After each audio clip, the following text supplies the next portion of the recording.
बिकानेर जिल्ह्यात बेरासर नावाचे एक गाव आहे. याच बेरासर गावात भीमसिंग नावाचा एक व्यक्ती आपल्या कुटुंबासह राहत होता. भीमसिंग शेतीचे काम करत होता. त्याच्याकडे सुमारे 3 एकर शेती होती. त्या 3 एकर शेतीमध्ये तो भाजीपाला पिकवत असायचा. तो दिवस रात्र मेहनत करत असायचा. शेतात घाम गाळायचा, वेळेवर पीक तयार करायचा आणि आपल्या मेहनतीच्या जोरावर घर खर्च भागवायचा. भीमसिंगची मेहनत, चिकाटी आणि प्रामाणिकपणा पाहून गावकरी नेहमी म्हणायचे की संपूर्ण गावात भीमसिंग सारखा मेहनती आणि प्रामाणिक माणूस दुसरा कोणी नाही. ही गोष्ट भीमसिंगला अभिमानाची वाटत होती. लोक आपला सन्मान करतात, मेहनतीचे उदाहरण देतात, यामुळे तो स्वतःला भाग्यवान समजत असायचा. दुसरीकडे भीमसिंगच्या घरात त्याची बायको रचना राहत होती. रचनाचं चालणं, वागणं आणि चारित्र्य चांगलं नव्हतं. रचना अशी स्त्री होती की जिथे तिला पैशाची चमक दिसायची तिथे तिचं मन लगेच डगमगायचं, किंवा एखादा तरुण देखणा मुलगा दिसला की तिचे पाय भरकटायचे. पण रचना देवीचा नवरा भीमसिंगला या सगळ्या गोष्टी माहीत नव्हत्या, कारण आजपर्यंत रचना देवीने त्याला संशय घ्यायला अशी कोणतीच संधी दिली नव्हती. भीमसिंगच्या घराजवळच त्याच्या 2 दुकानांच्या जागा होत्या. त्या बराच वेळापासून रिकाम्या पडल्या होत्या. एक दिवस रचनाच्या मनात विचार आला की आपल्याजवळ 2 दुकाने आहे आणि दोन्ही सध्या खाली आहे. तेव्हा ती आपल्या नवऱ्याला म्हणाली, एका दुकानात मी स्वतः किराणा दुकान सुरू करते, जेणेकरून घराचे उत्पन्न वाढेल, आणि दुसरे दुकान भाड्याने देईल, त्यामुळे दर महिन्याला निश्चित पैसे मिळत राहतील. हे विचार मनात येताच रचनादेवी संध्याकाळची वाट पाहू लागली. संध्याकाळी साधारणपणे 7:30 वाजता रचनादेवीचा नवरा भीमसिंग शेतातील कामे आटोपून घरी परत आला. त्यानंतर रचनादेवीने नवऱ्याशी बोलणे सुरू केले. ती म्हणाली, आपल्याकडे 2 दुकाने आहे. जर मी एका दुकानात किराणा दुकान सुरू केलं तर कसं वाटेल? भीमसिंगला बायकोचा हा विचार आवडला. त्याला हा सल्ला योग्य वाटला. पण रचनादेवी इथे थांबली नाही. ती पुढे म्हणाली, दुसरे दुकान आपण भाड्याने देऊ, म्हणजे घरचे उत्पन्न आणखी वाढेल. भीमसिंग स्वभावाने बायकोचे ऐकणारा माणूस होता. तो फार प्रश्न विचारत नव्हता. तो विचार करू लागला की दुकानातून घर खर्च निघेल आणि शेतातून येणारे पैसे आपण बचत म्हणून ठेवू शकतो. अशा प्रकारे भविष्याकरता काहीतरी जमा होईल. हा विचार करताच नवरा बायको दोघे खूप आनंदी झाले. त्यांना वाटले की आता त्यांचे आयुष्य आणखी चांगले होणार आहे. अशाच प्रकारे काळ पुढे जात राहिला आणि तारीख आली 5 डिसेंबर 2025. त्या दिवशी सकाळी साधारण 8 वाजता रचनादेवी आणि भीमसिंग दोघे शहरात गेले. तिथे त्यांनी किराणा दुकानासाठी लागणारे सर्व सामान खरेदी केले आणि सगळा माल गावात घेऊन ते परतले. अशा प्रकारे बेरासर गावात एक मोठे आणि चांगले किराणा दुकान सुरू झाले. दुकान उघडताच ग्राहकांची ये-जा सुरू झाली. काही ग्राहक रचनादेवीचे सौंदर्य पाहून तिच्या दुकानात येत होते, तर काही ग्राहक स्वस्त दरात चांगला आणि योग्य माल मिळतो म्हणून तिच्याकडे खरेदी करायला येत होते. यामुळे रचनादेवीचे दुकान हळूहळू चांगले चालू लागले. हे पाहून भीमसिंग देखील मनात म्हणू लागला की दुकानाचे काम योग्य दिशेने चालले आहे आणि पुढे उत्पन्न देखील चांगले होईल. या विश्वासावर नवरा बायको दोघे आनंदी राहू लागले. पण त्यांना त्याची कल्पना नव्हती की येणाऱ्या काळात रचनादेवी 2 अतिशय मोठ्या आणि धक्कादायक घटना घडून आणणार आहे. अशाच प्रकारे काही दिवस पुढे जात राहिले. या काळात रचनादेवीचे आशू नावाच्या मुलासोबत संबंध सुरू झाले. मोकळा वेळ मिळेल तेव्हा ते चोरीछुप्या पद्धतीने एकमेकांना भेटू लागले.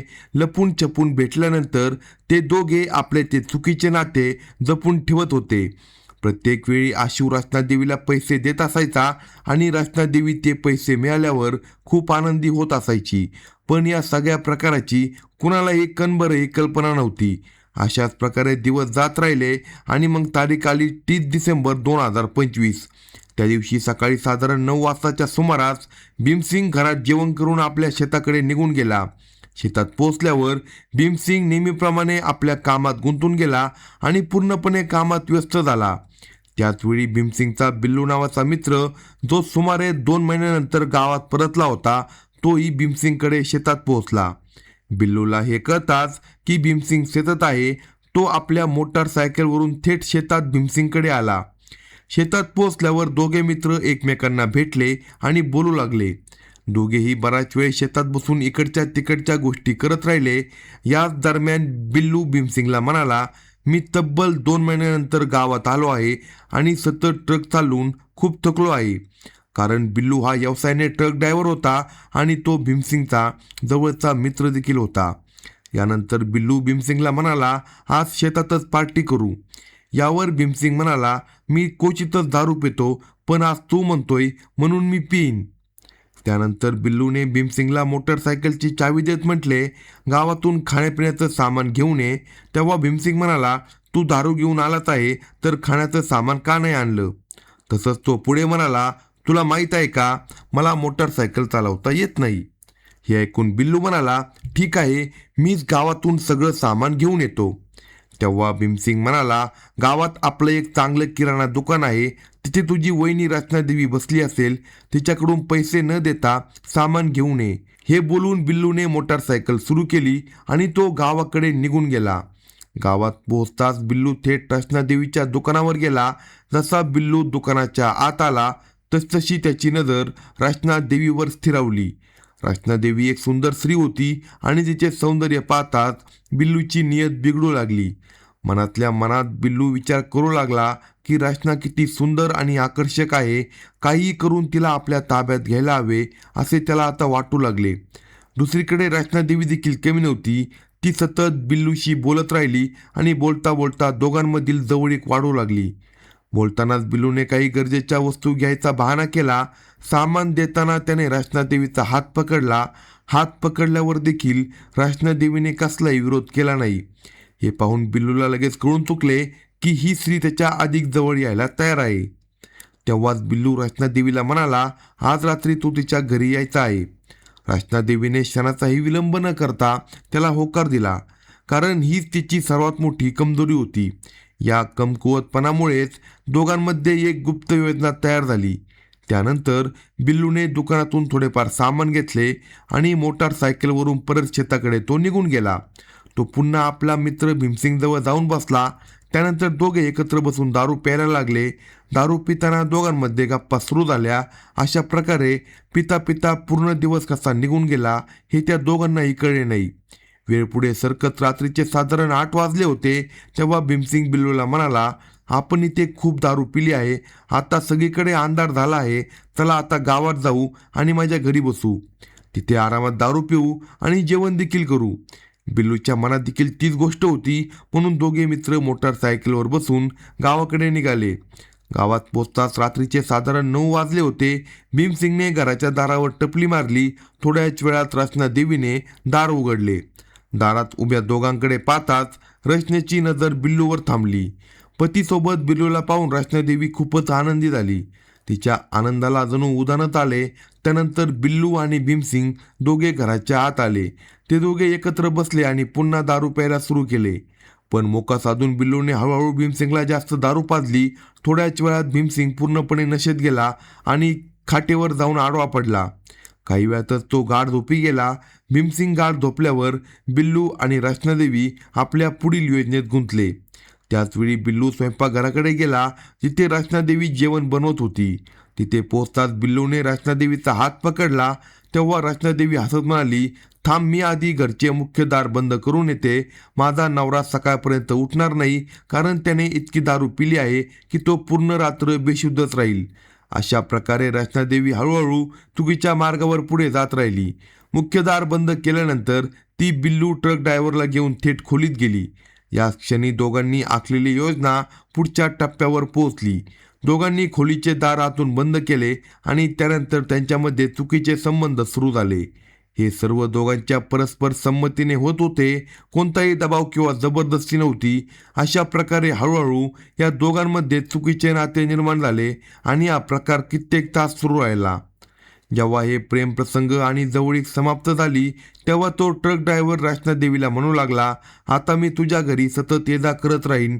पण रचनादेवी स्वभावाने लालची होती. रचनादेवी म्हणाली, मला 2000 रुपयाची खूप गरज आहे, तुम्ही मला 2000 रुपये द्या.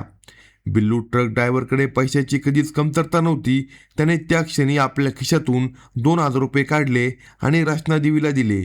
पैसे देताना तो म्हणाला, आता माझे जेव्हा मन करेल तेव्हा मी तुझ्या घरी येईल आणि आपण दोघे असाच वेळ घालू. रात्री साधारणपणे 2 ते 2:30च्या सुमारास बिल्लू ट्रक ड्रायव्हर रचनादेवीच्या घरातून बाहेर निघून गेला. त्यानंतर रचनादेवीची भेट फक्त बिल्लू सोबतच नव्हे तर आशूसोबतही सतत होत राहिली. वेळ अशीच निघून गेली आणि मग तारीख आली 5 जानेवारी 2026.